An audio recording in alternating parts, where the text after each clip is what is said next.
You know when you get to a new place and right away you feel that there's something special about it, but you can't quite put your finger on what it is.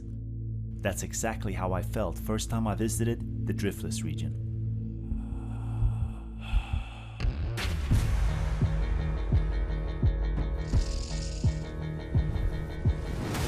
This land, it's ancient.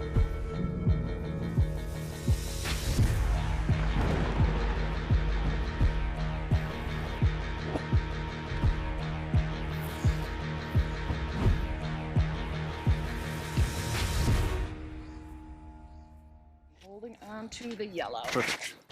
All right, there's the camera. Yeah. And here's your safety.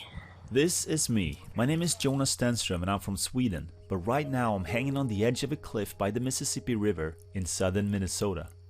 Why? Well, we'll get to that in a little bit.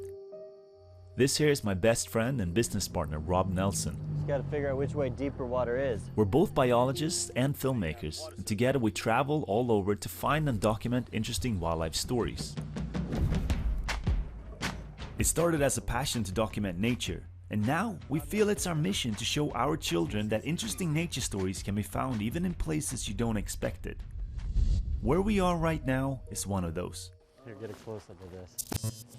We are in the Driftless region, an area located by the upper Mississippi River from southern Minnesota and Wisconsin to northern Iowa and a small section of northwestern Illinois. The reason this region is special is in its name, Driftless. Drift, or more specifically glacial drift, is a geological term for material transported and left behind by glaciers. At different times in history, much of the land has been covered by glacial ice, times we often refer to as glacial periods, or more commonly, the Ice Ages.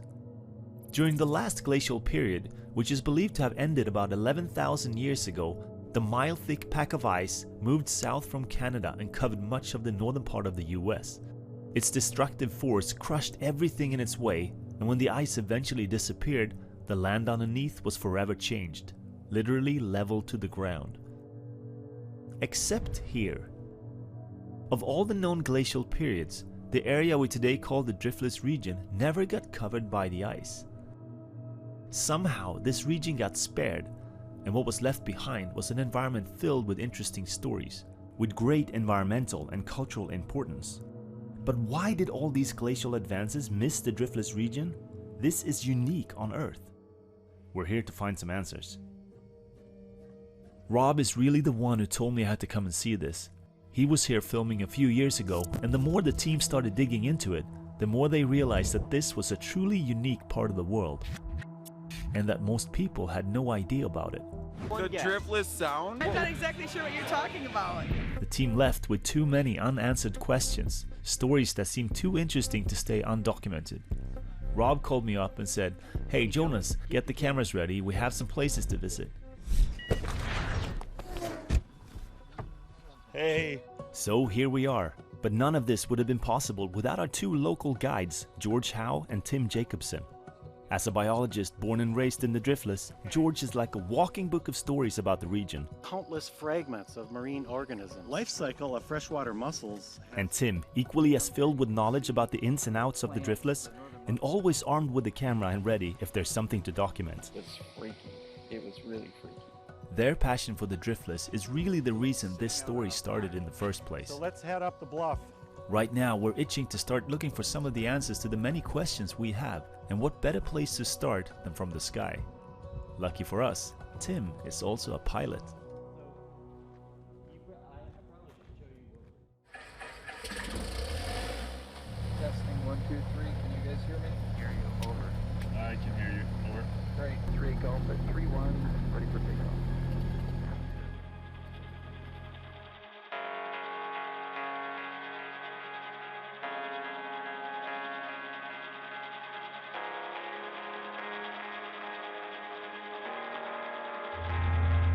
Wow, that's awesome. Basically got the entire Mississippi River down here. It's pretty amazing to see the Mississippi River from this perspective. The huge amount of water moving downstream and constantly reshaping the river valley in its way. Wow, this is cool.